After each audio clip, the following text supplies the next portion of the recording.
Five Nights at Freddy's, the first game of this saga, came out about 5 years ago at this point, which is really weird to think about, because honestly, for some reason I feel like this game came out like yesterday or something. And honestly, I've changed so much since the first game came out. So, as a little tribute, I'm gonna make a retrospective of the entire Five Nights at Freddy's saga from Five Nights at Freddy's 1 to the custom night game that just came out last year. Also, a little warning before we begin, I'm gonna show every single teaser for the games. So that means there's going to be a huge nostalgic power on every single image that I show, so I hope you don't cry or something, okay? We're going to begin with the first game, Five Nights at Freddy's 1 and its history.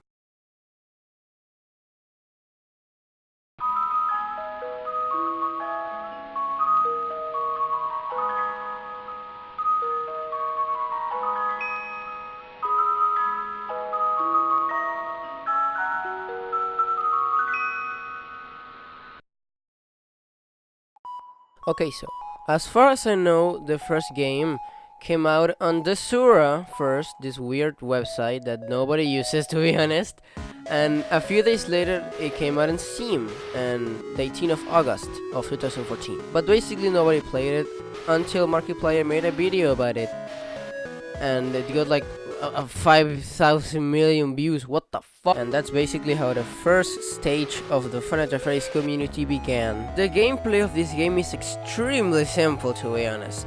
You just lock doors and look at lights and look at the cameras for the animatronics, of course. And I think it was this simplicity of gameplay that made this game so accessible to people. From children like me, to teenagers, to adults, and to grandmas too for some reason. And the fact that so much people play this game from all ages means of course the game was hella famous in 2014. And it also means it spawned a lot of cringy fan art, but to be honest it doesn't matter because the game was still fun to play regardless. And to me, the game was extremely scary. But still, I played it when I was like 11 or 9 years old, so you really can't blame me for thinking it's scary. Maybe to you it wasn't, but still. To me it was, and I still like it to this day. So whatever. And next up, FNAF 2.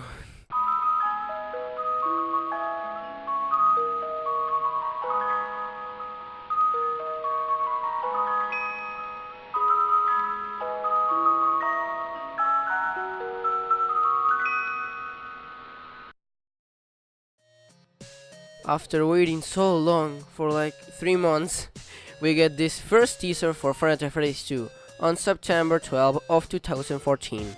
And as you can see, it says 2015 because the game was actually meant to be released in that year. But at the end we got Five Nights at Freddy's 2 the same year that Five Nights at Freddy's 1 came out, 2014, obviously. But that's not all the story, you know? We also got this beautiful and controversial teaser. It looks so good that I actually had it as my wallpaper for a while. And believe it or not, on my birthday, he actually posted another teaser. This one with the Foxy and the Mango. And the big 2 in the middle because it's Five Nights at Freddy's 2, not 3, not yet. And then, About a week later, we got another teaser. And by the time this came out, we all thought the game was gonna be free roam, but it actually wasn't at the end. And at the end, we got this last teaser, which is basically just blackness. But if you put some light on it, you see the puppet. That's amazing. And finally, on November 11 of 2014, we got Five Nights at Freddy's 2 up on Steam. And you could play it, obviously. Also, please don't get angry at me, but this is probably my least favorite game of all of them. It took me so long to beat this game in its entirety because I actually played this in my grandma's house right when it was released. But the computer that I was playing it was so laggy and it didn't even work well. This game is much more complex than the first one. There's like a billion more characters in here. You have, Balloon Boy, Puppet, all the toy animatronics, all the weird and Golden Freddy, and all of those people in the game. This game introduced the concept of minigames to the saga, and I think this is probably the most original thing in the entire saga. Like, have you ever seen a game that when you die, you have a 50% chance of having a minigame? This is an exclusive Final Fantasy thing. Also, because I played this game when I was like 10 years old, I didn't know that much English, and I thought that Freddy was burping in the minigames. This is also when the community started to grow much bigger, and I had to thank the game for that. Yeah, I didn't like this one too much, but still, I just hope you like it yourself. Also, around this time was when we began to experience the phenomenon of Five Nights at Freddy's fan games for the first time. But I'm not gonna be talking about fan games like at all, because I'm just gonna talk about the main series, and fan games are an entirely different story. So maybe I'll talk about some of them in a future video or something.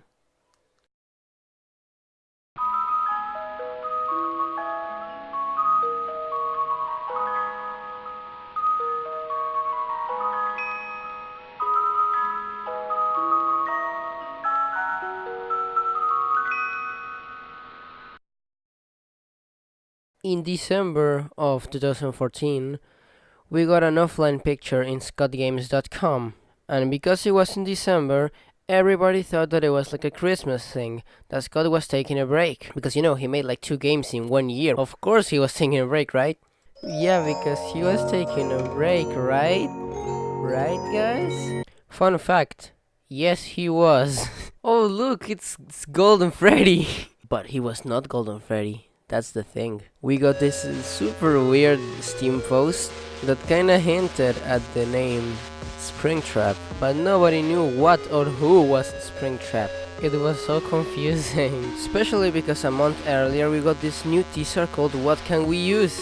And it was so freaking ominous and dark, and you could see this weird thing just standing there. And in the midst of all of this, a troll game was released in Game Jolt, and for a second we all thought this was the full game, or at least a demo. Yeah, but it wasn't the game that we wanted, it was just a recolor of another game he made. But regardless of this, people were still hyped for this, and so was I. So, how did the game turn out? It's the best one in the series! For real. Final Fantasy 3 is the most fun game in my opinion. There's so much things you can do, and the good ending is so fun to get and so rewarding. The promotion, the trailers, the teasers, they were so freaking good and amazing. The music in this game is so memorable.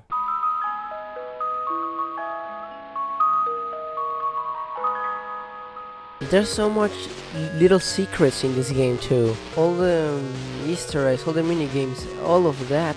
So cool. And people still say this game is boring and not scary at all, but it is. And even if it wasn't scary, at least it's super fun. Oh, and the graphics are gruesome and amazing too. Maybe it's the nostalgia, but to me, this is the best game of the saga. So yeah, deal with it.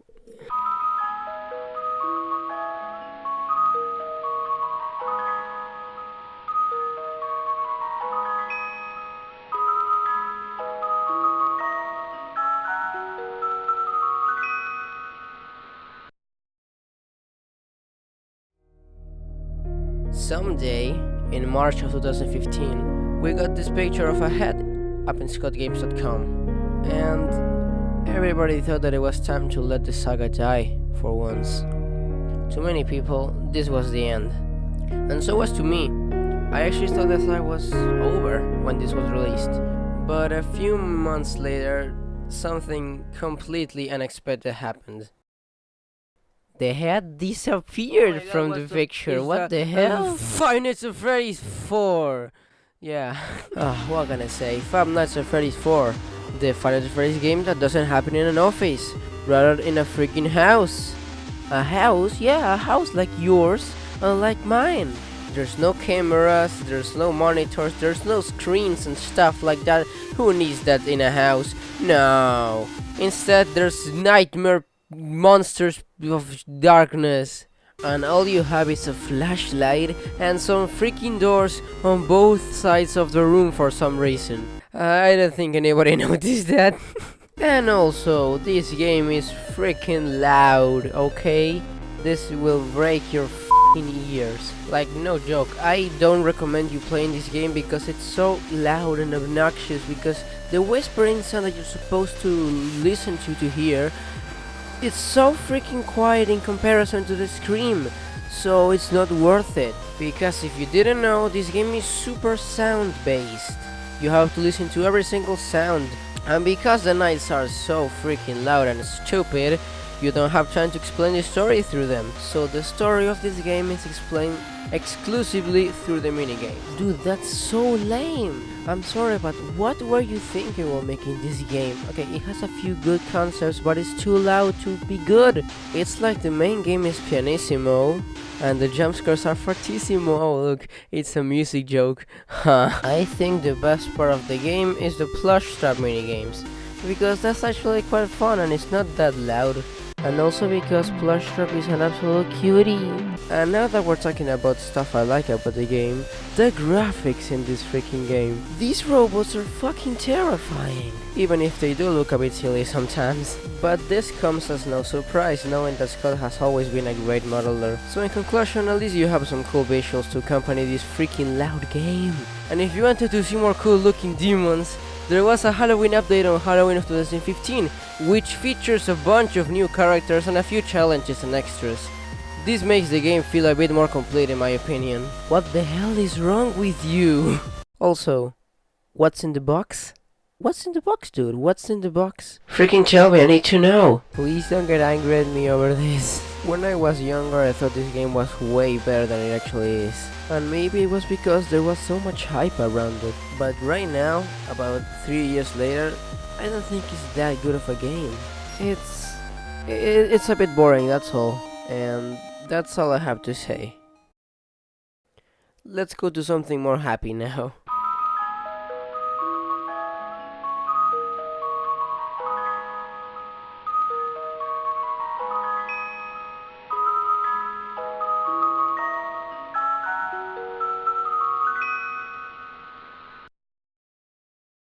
Before we talk about the game itself and its history, I'm gonna warn you real quick that from here on out, the history and things that happen in it get really blurry and I might not get all the details right, okay? Because there's barely any info about this game. A few months after releasing Five Nights at Freddy's 4, this big thank you picture was shown in Scott Games and stayed like that for a while. Until September 9 of 2015, where a little endoskeleton appeared in the picture for no reason. This obviously confused a lot of people, including me. Nobody had a freaking idea who was that guy. Who are you? And then it changed again. Now there were two nobodies in the picture, and the picture kept morphing until it became this.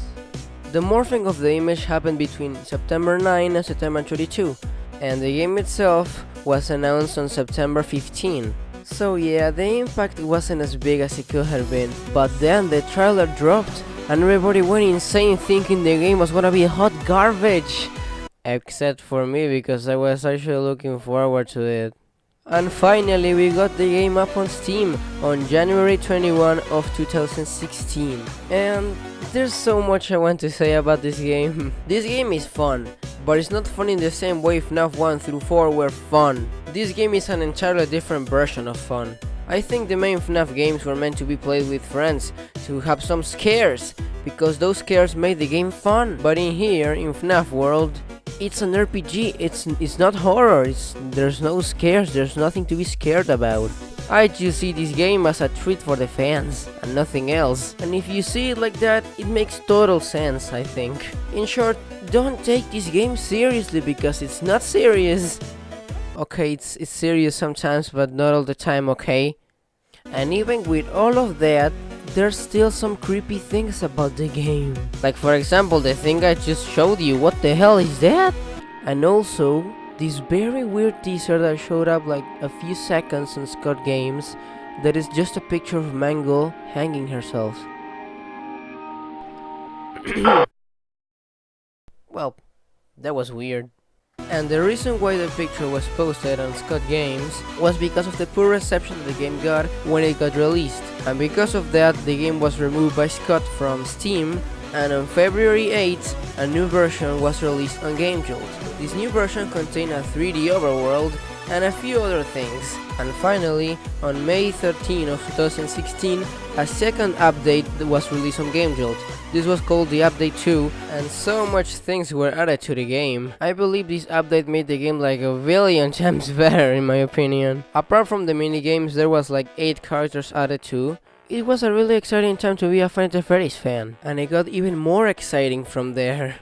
Yes, I'm talking about the teasers for FNAF Freddy's sister location. And yeah, it's time we talk about those. But first, we must take a look at the other things that Scott was doing while working on sister location and its teasers.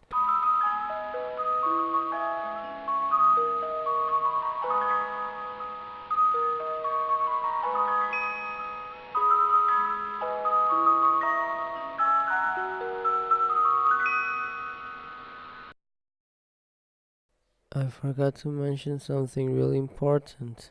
Five Nights at Freddy's, the Silver Eyes, the first novel of Five Nights at Freddy's. And it's a book, it's not a game, it's something you can hold on your hand and read. I'm saying that in case you don't know what a book is, okay?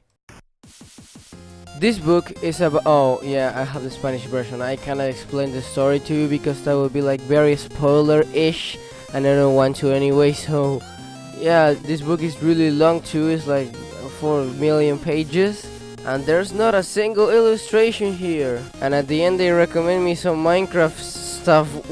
Why? Why do you do this to me? This is the FNAF Freddy's Retrospective, not the Minecraft, and fuck. And one last thing before we get into the teasers for FNAF Freddy's sister location.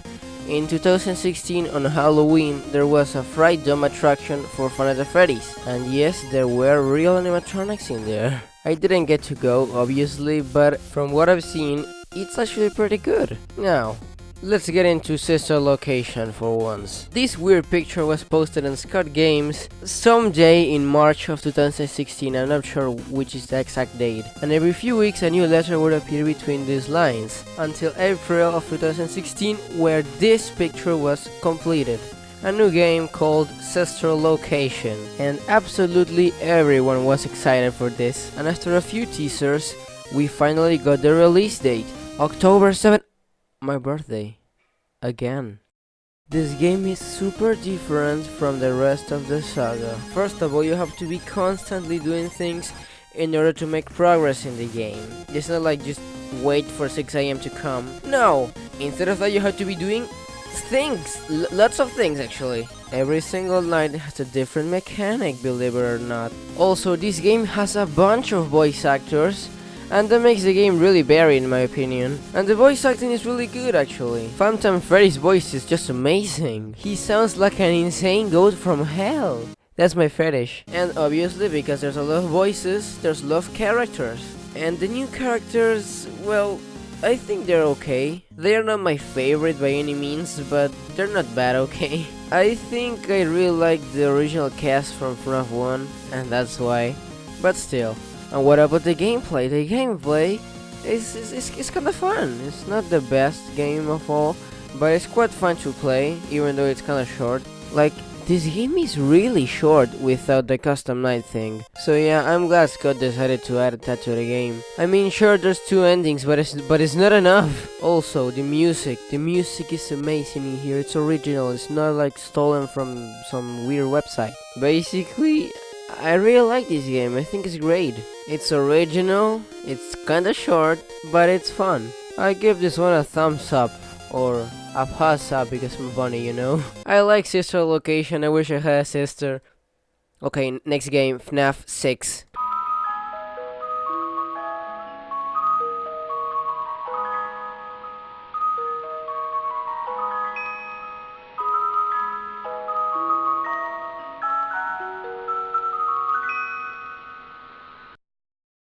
After getting like 5 more books, we finally got another teaser on Scott Games. After months of being just a black image. And no, I'm not taking in consideration the Twisted One pictures as actual teasers. Those are like illustrations for the book, I think, so it doesn't count. But they look really good, so I just wanted to show you them again. Look at Freddy, he's so cute. But yeah, we got a new teaser, and it's this thing. Nobody had a freaking idea what was this. A Freddy with a pizza, that makes no sense, that's unusual. After a few more teasers, we finally got a confirmation of what was this game. Freddy Fazbear's Pizzeria Simulator. And this is the first time in a while that I wasn't actually excited or hyped for the new game, until it actually got released and everybody went insane because of it. It all comes full circle in here. The last Five Nights at Freddy's game that we're gonna get is this Five Nights at Freddy's Pizzeria Simulator. It's a tycoon game, I suppose. Oh, never mind, there's monitors. It's a FNAF game. And it's a different FNAF game because, you know, it's a tycoon as I'm sorry, this game is kinda silly. But just because the game is silly doesn't mean that it doesn't have serious moments, like the ending. The ending is fucking sad. And yes, before you ask, yes, I freaking cried with the ending. Don't look at me weird, you also did it. But let's talk about the actual game now. FNAF 6 is a Five Nights at Freddy's game with a tycoon mode attached to it for some reason. And to be honest, it works. It works as a Five Nights at Freddy's game. It's so fun. It's so freaking fun. You have a bunch of mini games and a bunch of nights and a bunch of characters and ways to get new endings and stuff like that. It's so amazing. It's wonderful. And the game is free on Steam and on Game Jolt. I don't think we deserve this. But the marketing of this game is absolutely awful. Everybody knows this game is FNAF 6 at this point, not Pizzeria Simulator, but it's still called that in the Steam and Game Jolt version, so why? Why is it called that? If you want the people to play your free game, why don't you just put FNAF 6 on the title so people, you know, click on it and play it and give it more fame? Because this is probably the least played game of the entire saga because it's Pizzeria Simulator, not FNAF 6, you know? It doesn't have the same impact that Five Nights at Freddy's 6 would have as a title. I mean, the title isn't lying, it's a Pizzeria Simulator, but it's not as attention grabbing as FNAF 6. I want FNAF 6, what the A few days ago I told one of my friends to play FNAF 6, and he literally had no idea that the game was even released at that point. He had no idea the game existed. He was like, "What the hell is FNAF 6, Benjamin? What are you talking about?" well, I'm talking about this game, you freaking moron. Five Nights at Freddy's Pizzeria Simulator is actually a pretty good game, no joke.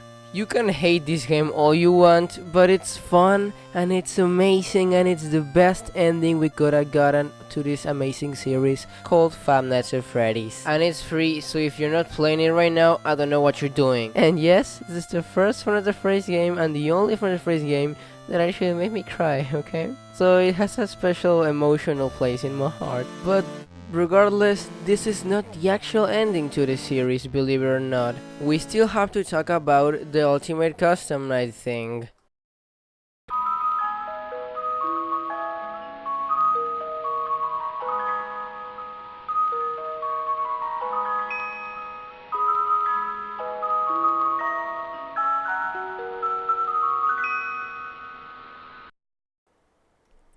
I couldn't find any custom-made remixes, so I'm gonna use Join Us for a Bite because oh my god, that song is so precious. Let's get this over with real quick, okay? 17th of February of 2018, we got this new Steam post. It was about the future of FNAF Freddy's and a new idea that Scott had in mind. He wanted to make a DLC type thing for Pizzeria Simulator and call it Ultimate Custom Night, where every single character could be played in a big, huge, amazing, beautiful custom night, but at the end the game got released as a standalone thing and not a DLC of any kind. After getting a few screenshots and pictures of the game in Scott Games, the freaking game got released to a few YouTubers, and then we actually got the full version up on Steam and GameJolt. Ultimate Custom Night has about 15 characters, and it's a freaking mess of a game. I think it's even more messy than FNAF World, or the update 2 of FNAF World. But remember when I said that FNAF World was fun? This game is fun, but it's not fun in the same way FNAF 1 through 4 were fun. This game is an entirely different version of fun. Well, the exact same thing happens here. This game is not scary, okay? I'm sorry. There's loud noises, there's creepy robots, but it's not a scary game. It's a fun game. It's a fun little messy game, and people got really attached to it for some reason. Like, come on guys, this game is good, but FNAF World was even better and nobody cared for it. What the frick? Why can't we have the same energy on every single FNAF release? Are you racist with FNAF games or what? Okay, I'm gonna shut up now. I'm gonna talk about the game for real. As I said, there's a bunch of characters, a bunch of challenges, a bunch of cool cutscenes, and a bunch of Easter eggs, and also like a billion more voice actors, which is cool, of course. I love voice acting. Every single character has a different voice, a different mechanic, a different way of approaching, and it's really nice. But again, it's not scary to the point that you can't sleep at night, like FNAF 1 for example. What the hell was wrong with that game? And the thing is, it doesn't have to be a scary game, because you know, it's a fun game. You don't have the privilege to get scared on this game,